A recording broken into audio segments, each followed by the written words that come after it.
Praise the Lord, hallelujah. मेरे भाई बहनों, अक्सर एक सवाल खास करके जवान लोगों की रिट्रीट में ऐसा पूछा जाता है कि परगेटरी यानी शुद्धिकरण स्थल वो बाइबल में है क्या, या है तो कहाँ है, या यीशु ने इसके बारे में सिखाया, ये असलियत है क्या।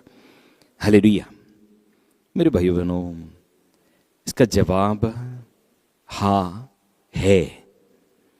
बाइबल में शुद्धिकरण स्थल है, ये सच्चाई है, ऐसा एक जगह है। Praise the Lord. वचन में हम प्रकाशना ग्रंथ में अध्याय 21 में हम वचन में पढ़ते हैं, अपवित्र कोई भी स्वर्ग राज्य में प्रवेश नहीं करेगा। पुराने विधान में, नया विधान में, पूरा बाइबल में यीशु, पिता परमेश्वर और पवित्र आत्मा हमसे बार बार नबियों की द्वारा, संतों की द्वारा, यीशु खुद भी हमें यही समझा रहा था कि पवित्र बनो, क्योंकि अपवित्र कोई, हबक्कुक के ग्रंथ में कहते हैं, अपवित्र किसी को प्रभु अपने नजर से देख नहीं सकता।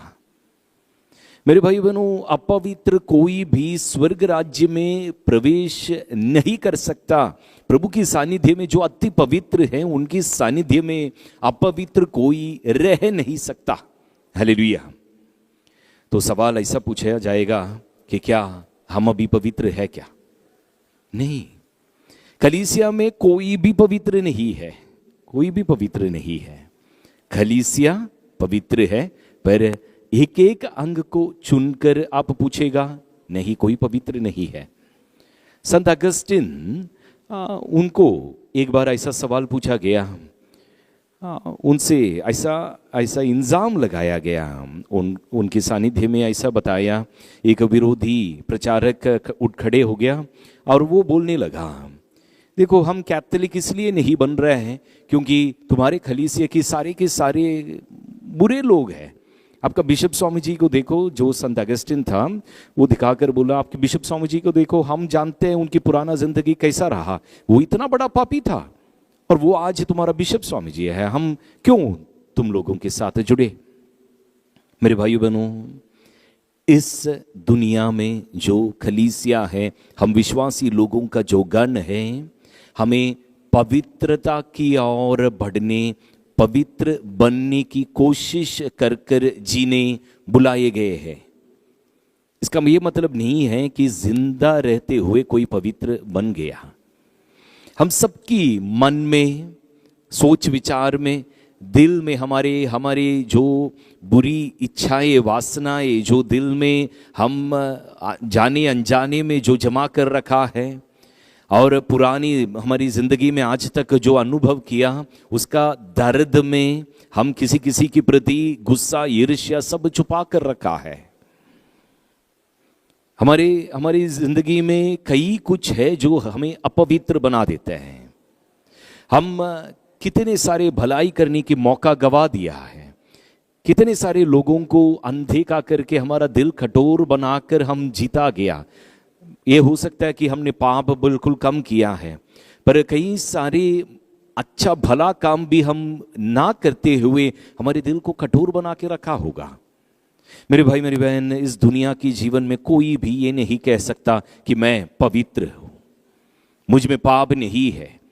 पहला यूहन्ना की पत्र में कहते हैं कि जो कहता है कि मुझ में पाप नहीं है, वो झूठा है, वो झूठ कह रहा है। हम सब पापी हैं। फिर गलातियों की पत्र के अध्याय 5 में हमें साफ साफ प्रभु बता रहे हैं कि ईर्ष्या, नफरत, दलबंदी, मनमुटाव, इस तरह की कोई भी चीज के साथ स्वर्ग राज्य में प्रवेश नहीं कर सकता। इनमें से कुछ भी वहां दाखिल नहीं हो सकता। पर सोच लीजिए, हम में से कितने लोग इन सारी चीजों से मुक्ति पाकर, आजाद होकर, पूरा दिल साफ करके इस दुनिया की जीवन से गुजर जाता है। बहुत ही बहुत ही कम लोग ऐसा पवित्र होकर अगला शरीर छोड़कर जो स्वर्गिक जीवन है उसमें जाता है।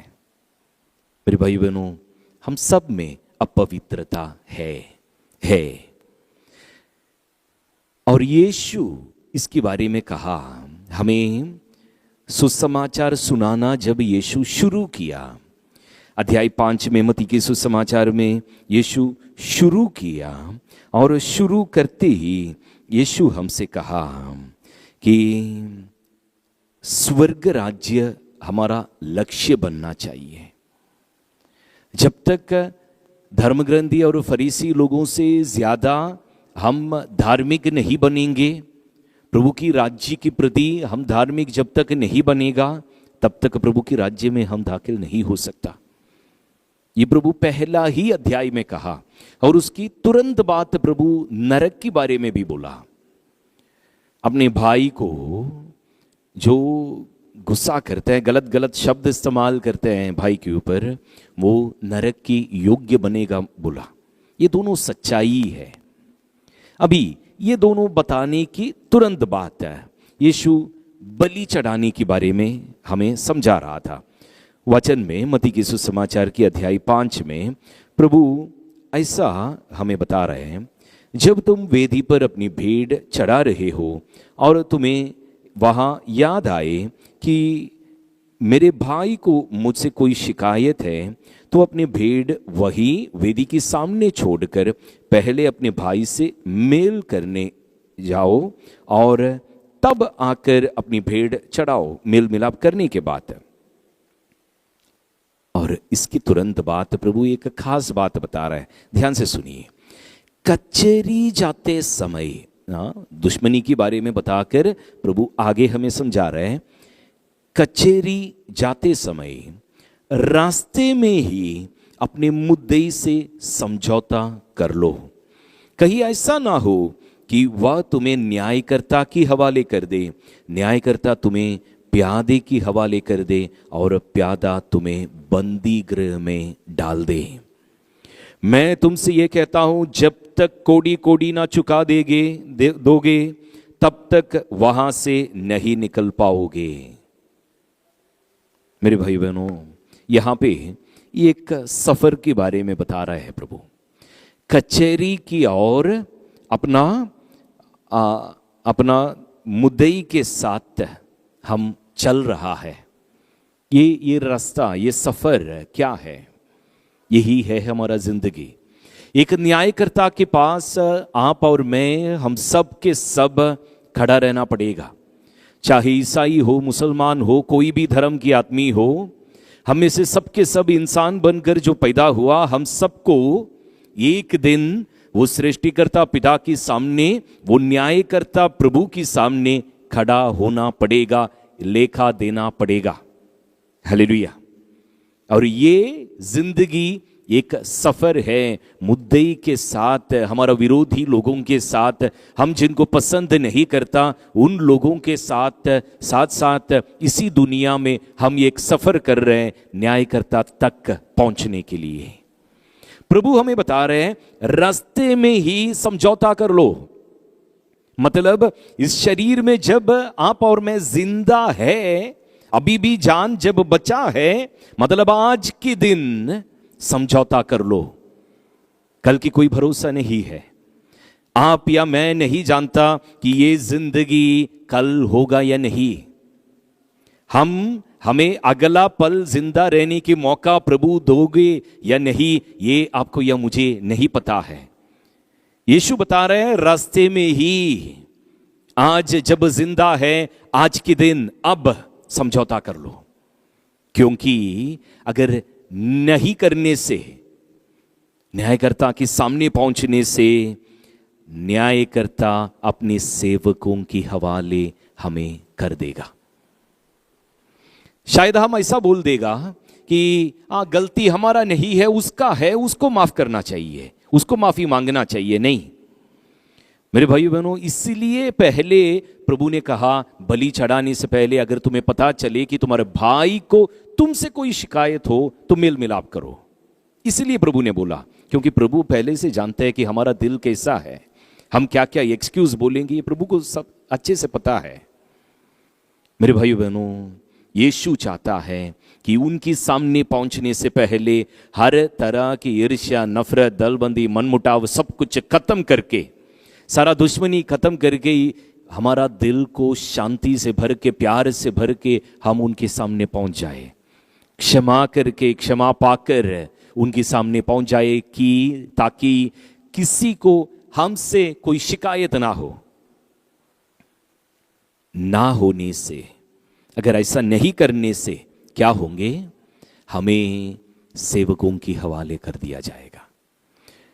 वचन कह रहे हैं, जब तक, यहां प्रभु के वचन कह रहे हैं, जब तक कोड़ी कोड़ी ना चुका दोगे तब तक वहां से नहीं निकल पाओगे। हमारे पाप की एक एक लेखा देते देते, छोटा सा छोटा पाप की हमें खुद उसका कीमत चुकाना होगा, खुद उसकी कीमत चुकाना होगा। मेरे भाइयों बहनों, ये असल में चाहिए क्या, इसकी जरूरत है क्या? यीशु नहीं चाहता कि हमें दुख दे, दर्द दे, बिल्कुल नहीं चाहता। यीशु हम में से कोई पीड़ा सहे, ये नहीं चाहता। ये गलतफहमी है कि यीशु हम में से जो पापी है उसे दंड देगा, ये गलतफहमी है। यीशु नहीं चाहता कि हमें दंड दे, यीशु हमें बचाना चाहता है, पर दंड हम अपने ऊपर खुद ले लेता है, खुद ले रहा है। मेरे भाइयों बहनों, अगर हमें दंड सहना होता तो यीशु को क्रूस पर मरने की कोई जरूरत नहीं था, पर हम मेल मिलाप नहीं करने की वजह से, क्षमा नहीं मांगने की वजह से, क्षमा नहीं देने की वजह से हमें हमारे पापों की दंड खुद सहना होता है। हम यीशु में विश्वास करने की वजह से, हम यीशु पर शरण रखने की वजह से मुक्ति आनंद जीवन का हमें योग्य ठहराया, योग्य बनाया।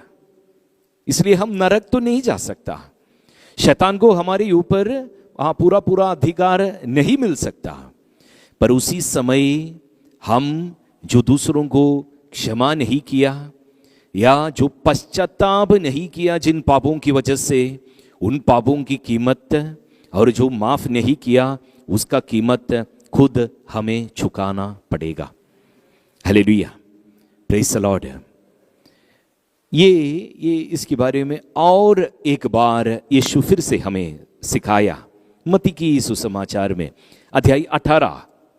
यहाँ पे एक निर्दयी सेवक की दृष्टांत प्रभु हमें सुनाया।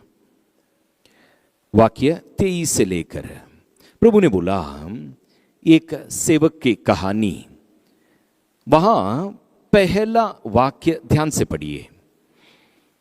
स्वर्ग का राज्य उस राजा का सदृश है जो अपने सेवकों से लेखा लेना चाहता था। मेरे भाइयों बहनों, स्वर्ग का राज्य उस राजा का सदृश है, प्रभु कहता है। ये भाग आप बाइबल में जब भी पढ़ते हो, राजा के बारे में जहां कहीं लिखा है, वो जब आप पढ़ेंगे ध्यान रखिएगा, ये राजा नहीं, स्वर्ग के बारे में यीशु कह रहे हैं, स्वर्ग के बारे में कह रहे हैं। और यीशु ने कहा, वो राजा जब लेखा लेना शुरू किया, सबसे पहले एक बहुत बड़ा रकम जो देना चाहिए था उस आदमी को बुलाया, उस सेवक को बुलाया। वो रो पड़ा, उसके पास नहीं था, राजा को वापस लौटाने के लिए उसके पास पैसा नहीं था। वो रो पड़ने से राजा उसको माफ कर दिया, मतलब स्वर्ग, प्रभु का दिल उसको माफ कर दिया। याद करें, हम जब जब पाप स्वीकार करने गया, जब जब हम प्रभु से माफी मांगा, हमारे बड़ा छोटा सारे पापों की बारे में हम जब प्रभु के सामने रो पड़ा और बोला कि प्रभु हमें इस पाप की कीमत चुकानी नहीं है हमारे पास, हमें क्षमा कर दो बोल के प्रभु से जब जब हमने माफी मांगा, प्रभु बिना कुछ पूछे, बिना कोई शर्त रखे सीधा सीधा हमें माफ कर दिया। इसी तरह वो राजा उस सेवक को पूरा कर्ज माफ कर दिया। मतलब उसको दोबारा वो कर्ज चुकाना नहीं था, पूरा माफ कर दिया। वो आंसुओं में रहम होकर वो राजा पूरा माफ कर दिया। उसको फिर वो कर्ज के बारे में चिंता ही करने की जरूरत नहीं था। जब सेवक बाहर निकला तो वह अपने एक सहसेवक से मिला जो उसका लगभग 100 दिनार का कर्जदार था। उसने उसे पकड़ लिया और उसका गला घोट कर कहा, अपना कर्ज चुका दो। सहसेवक उसके पैर पर गिर पड़ा और यह कहते हुए अनुनय विनय करता रहा, मुझे समय दीजिए और मैं आपको चुका दूंगा।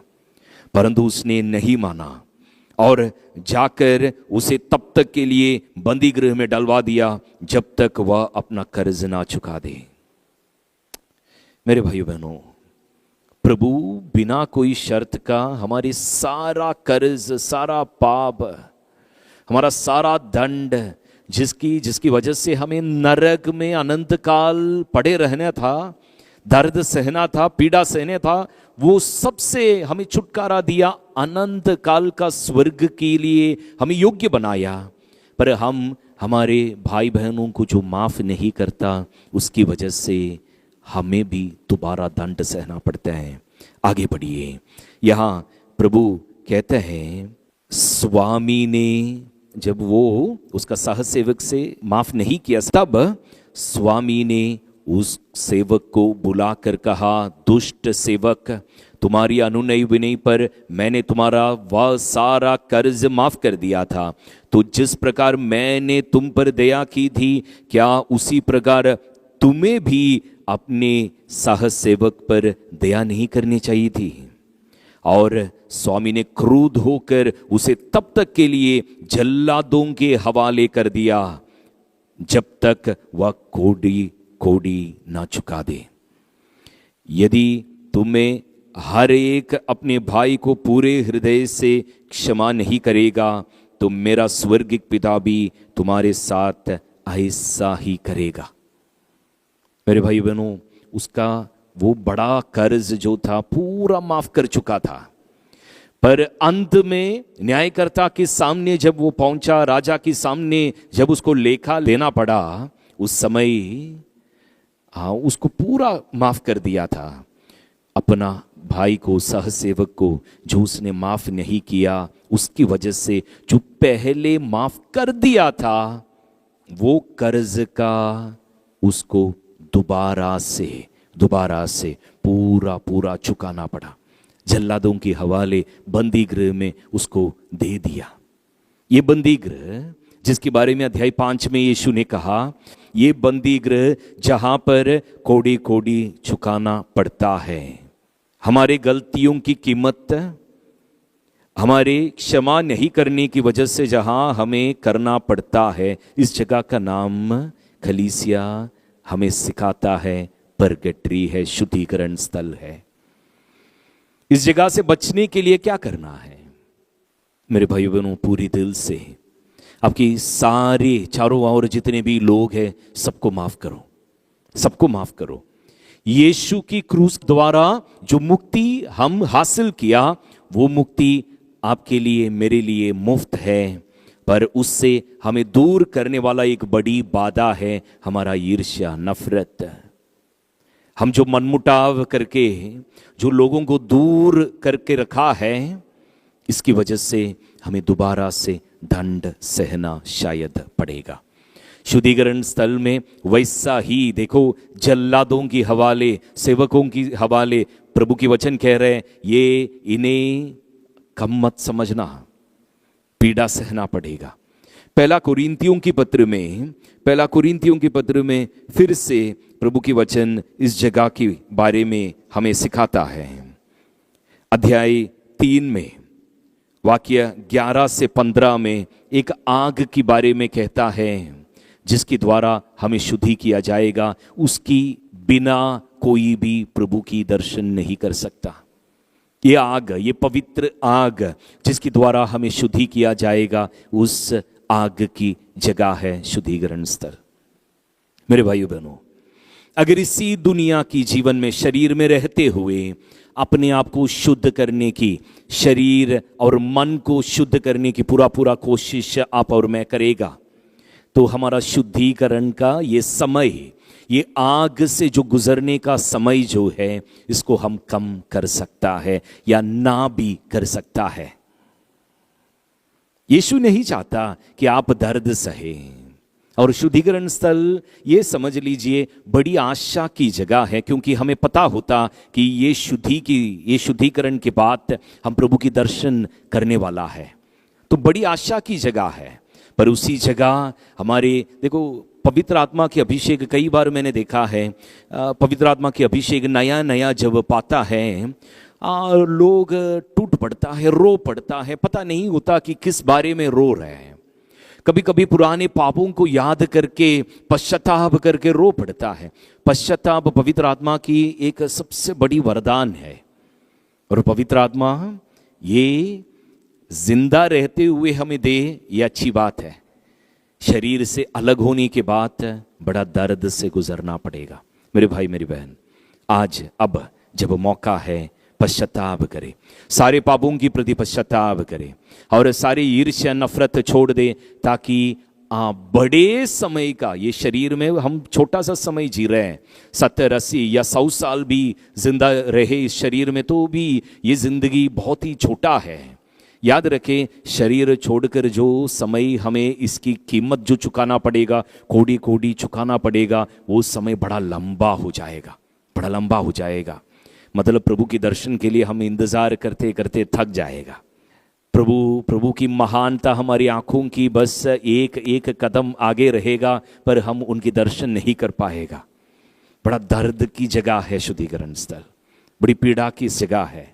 मेरे भाइयों बहनों, आज पश्चाताप करो, पाप छोड़ने की फैसला करो, ईर्ष्या नफरत छोड़ने की फैसला करो, ताकि शुद्धिकरण स्थल से आपको या मुझे गुजरना ना पड़े। प्रभु ये वरदान, ये आशीष आपको और मुझे प्रदान करे। प्रार्थना करे, ओ प्रभु, आज तक मैंने जो क्षमा नहीं किया, आज तक जो पाप मैंने दिल से नहीं छोड़ा, पापमय चिंताएं, पाप की आशा, बुरी इच्छा, वासना जिसकी मैं पीछा करता आया, प्रभु जड़ से उखाड़ कर मेरे दिल से फेंक दे। प्रभु पवित्र आत्मा को स्वागत करें। जिस जगह से अंधकार की सारी छाया जो पड़ा है, उस जगह से अंधकार निकलते ही वहां पवित्र आत्मा से भरने दो, ताकि हम स्वर्ग की अनुभव आज ही, यहाँ से ही, इसी जिंदगी में हम अनुभव करते हुए आगे बढ़े। शैतान की कोई प्रभाव हमारी जिंदगी में ना हो। मेरे भाई मेरी बहन, स्वर्ग को अपना मकसद बनाए, लक्ष्य बनाए। ऐसा ना सोचे कि शुद्धिकरण स्थल में पहुंचकर किसी भी तरह एक दिन प्रभु के पास पहुंच जाएगा। नहीं, हमारी आशा शुद्धिकरण स्थल नहीं, हमारी आशा प्रभु है, प्रभु के सानिध्य है, और उस जगह का नाम स्वर्ग है। वहां जल्द से हमें पहुंचना है। आशा रखिए, इच्छा रखिए, सपना देखिए और पूरे परिश्रम करके स्वर्ग पाने की कोशिश करें, स्वर्ग पाने की कोशिश करें इसी दुनिया में। संत फ्रांसिस ने एक बार अपने शिष्यों को ऐसा कहा, मेरे भाई, तुम जब इस धरती उते जब चलेंगे तो ऐसा होने दे कि नरक का डर, नरक का आग की अनुभव तुम्हें यही मिले। हमें अच्छा नहीं लगेगा ये सुन के, पर मेरे भाई मेरी बहन, अगर पश्चातापी जिंदगी यही जिए, नरक के बारे में डरे और स्वर्ग की आशा हमारे दिल में रहे, तो हम अपने आप पवित्र बनेगा, स्वर्ग पहुंच जाएगा। प्रभु उनके सारे संत और सारे स्वर्गदूत, खास करके मां मरियम, हम सबको स्वर्ग पहुंचने की मदद करें और हम सब एक दिन मिलकर स्वर्ग में प्रभु की आराधना करेंगे। उसकी आशा में पिता, पुत्र और पवित्र आत्मा के नाम पर आमीन। जय यीशु।